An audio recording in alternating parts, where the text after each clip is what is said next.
आप सभी को नमस्कार। हाय, दिस इज़ विकास। स्वागत करता हूं आपका मेरे ऑफिशियल यूट्यूब चैनल पर। दोस्तों, आज जो हम बात करने वाले वो है कि नोएडा इंटरनेशनल एयरपोर्ट के पास ज़मीन खरीदने वाले इस बात का ध्यान दें। तो अग्रिम जो हमारी स्लाइड है, हम यही बात डिस्कस करेंगे कि किस बात का हमें विशेष ध्यान रखना है यदि हम नोएडा इंटरनेशनल एयरपोर्ट के पास ज़मीन खरीदते हैं। क्योंकि जैसा आप सभी को मालूम है कि यहाँ पर जो अधिकतर ज़मीन है कुछ एक्वायरिंग में है, यमुना अथॉरिटी द्वारा एक्वायर की जानी है या की जा चुकी हैं। तो बाहर के जो लोग हैं, जो इन्वेस्टर्स हैं, वो यही चाहते हैं कि हम ऐसी ज़मीनें खरीदें, या तो एग्रीकल्चर लैंड हमें मिल जाए या हमें ऐसी ज़मीन मिल जाए जो एक्वायरिंग में हो, जिसका निकट भविष्य में हमें मुआवजा मिले। तो आज हम उसी के बारे में डिस्कस करेंगे। जैसा कि आप सभी लोग जानते हैं कि जब से नोएडा एयरपोर्ट का भूमि अधिग्रहण का कार्य तेज़ी से हो रहा है, तो वहाँ पर जो इन्वेस्टर हैं लगातार निवेश कर रहे हैं। किसी भी सेगमेंट हो, चाहे वो आपका एग्रीकल्चर लैंड हो, चाहे वो आपका एक्विजिशन लैंड हो या आपका यमुना के सेक्टर प्लॉट हो। तो नोएडा एयरपोर्ट का अधिसूचित क्षेत्र में अभी हाल ही फिलहाल में रजिस्ट्री करने पर रोक लगा दी है।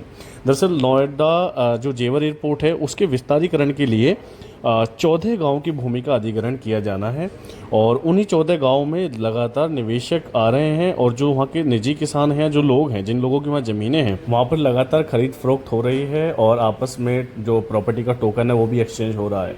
तो अभी वो लोग क्या कर रहे थे कि जैसे अधिग्रहण की सूचना आई, तुरंत वो अपनी भूमि का रजिस्ट्रीकरण और कहते हैं मोटेशन इत्यादि के लिए तहसील पहुंच गए, और एकाएक पिछले 4-5 दिनों में लगातार इतनी भीड़ तहसील पहुंच गई कि जिसके बारे में कह नहीं सकते। तो फिर वहाँ की जो रजिस्ट्री है, जो जितने भी अधिसूचित गांव हैं, जो 14 ऐसे गांव हैं जिनका जिक्र हम आगे की स्लाइड में करेंगे कि ऐसे कौन से 14 गाँव हैं जिनकी रजिस्ट्री पर रोक लगाई है, तो वहाँ पर मौखिक रूप से उनको अभी रोक दिया, यानी कि उन गाँव की अभी रजिस्ट्री नहीं होगी।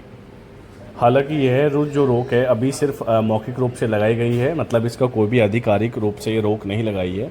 तो आप सभी को मालूम है कि नोएडा इंटरनेशनल एयरपोर्ट के विस्तारीकरण के लिए उत्तर प्रदेश नागरिक उड्डयन विभाग ने 30 जून को सामाजिक समाज घात निर्धारण के लिए गौतम बुद्ध नगर विश्वविद्यालय, क्योंकि गौतम बुद्ध नगर विश्वविद्यालय आपने देखा होगा कि जब भी आप 0 पॉइंट से और आगरा की तरफ जाते हैं तो आपके लेफ्ट हैंड साइड में जो पहली यूनिवर्सिटी पड़ती है सबसे बड़ी, वो गौतम बुद्ध विश्वविद्यालय पड़ता है। तो हमेशा से ही अगर हमें किसी भी सामाजिक जो प्रभाव हैं किसी भी चीज़ के, भूमि अधिग्रहण को लेकर हो या एयरपोर्ट के विस्तारीकरण में जो भूमि जाएगी, उन लोगों के सामाजिक जो जीवन है उसके अगर हमें कोई अध्ययन कराता है, तो हम अक्सर अपनी जो नोडल एजेंसी है वो गौतम बुद्ध नगर विश्वविद्यालय को ही नामित करते हैं। तो उन्होंने यह रिपोर्ट मतलब तैयार की है, उनको ये कार्य दिया गया है कि आप ये बताएं कि भूमि अधिग्रहण के बाद जिन लोगों को विस्थापित किया गया है उनके जीवन पर इस चीज़ का क्या प्रभाव पड़ा है। अब हम उनमें एक बार जिक्र कर लेते हैं कि वो कौन से 14 गांव हैं जिनकी रजिस्ट्री पर रोक लगाई है।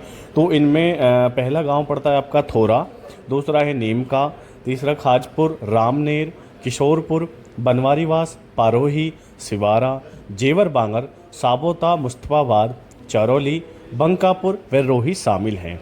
तो इनमें से कुछ गाँवों की जो ज़मीन है वो पहले ली जा चुकी है, और कुछ गाँवों की ज़मीनों को अब अधिग्रहण किया जाना बाकी है। तो जैसे रोही परोही पहले लिए जा चुके हैं, विस्थापित भी हो गए हैं, लेकिन कुछ एक हिस्सा अभी भी बाकी है जिसको एक्वायरिंग में लाना है। तो साथियों, यही वो 14 गाँव हैं जिनकी जो रजिस्ट्री है उस पर रोक लगा दी है।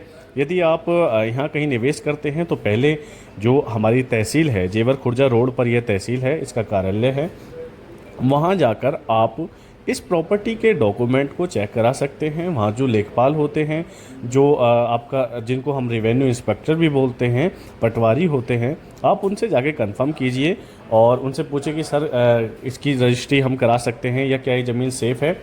तो जो आपका कार्यालय का पता है खुर्जा जेवर रोड पर स्थित है, सब रजिस्ट्रार कार्यालय।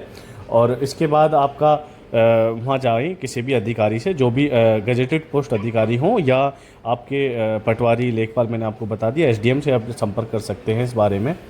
तो आपकी कोई भी क्वेरी है, देखो ज़मीन ले रहे हैं आप और सारी चीज़ें जानकारी करें, पहले डॉक्यूमेंटेशन देखें, उसकी नाप नपत होनी है, कैसे होगी। तो ये सब चीज़ों के बारे में जो आपको अच्छे तरीके से बता सकता है वो तहसील का पटवारी, लेखपाल। क्योंकि लेखपाल एक निश्चित गांव के लिए होते हैं, मतलब एक लिमिट होती है कि भाई 10 गांव का एक लेखपाल हो गया, तो उनको वो आपको आसानी से बता सकते हैं कि यदि आप उस गांव की ज़मीन ले रहे हैं तो आपको लेनी चाहिए या नहीं लेनी चाहिए। यदि आप नोएडा इंटरनेशनल एयरपोर्ट के पास एक्वायरिंग लैंड या एक्विजिशन लैंड, एग्रीकल्चर लैंड में अगर आप निवेश करना चाहते हैं, ख़रीद फरोख्त करने से संबंधित किसी भी प्रकार की कोई भी क्वेरी आप करना चाहते हैं, तो स्क्रीन पर हमारा नंबर दिया गया है, आप हमें कॉल कर सकते हैं। कोई डॉक्यूमेंटेशन आप नॉलेज चाहते हैं तो भी आप हमसे संपर्क कर सकते हैं। हमारी डेडिकेट टीम है जो आपके जितने भी जो सवाल हैं, जो भी आपकी क्वेरी आती हैं, हम पर्सनली आप सभी कमेंट देखते हैं और सभी को संतोषजनक उत्तर देने का प्रयास करते हैं। यानी कि जिसका जो यथोचित प्रश्न होता है उसका ऐसा ही उत्तर देने का हम प्रयास करते हैं। और यहाँ तक जो भी साथी वीडियो देख रहे हैं उन सभी का बहुत बहुत धन्यवाद। साथियों, हम यमुना अथॉरिटी में हैं। आपका residential plot, industrial, semi commercial plot, आपका एग्रीकल्चर लैंड, आपका एक्विजिशन लैंड, इन सभी में हम लोग डील करते हैं। तो इन सब से संबंधित किसी भी प्रकार की जानकारी के लिए, खरीद फरोख्त से संबंधित किसी भी प्रकार की क्वेरी के लिए आप स्क्रीन पर जो नंबर शो कर रहा है उस पर कॉल कर सकते हैं। यहाँ तक वीडियो देखने के लिए आप सभी साथियों का बहुत बहुत धन्यवाद। जय हिंद, जय भारत।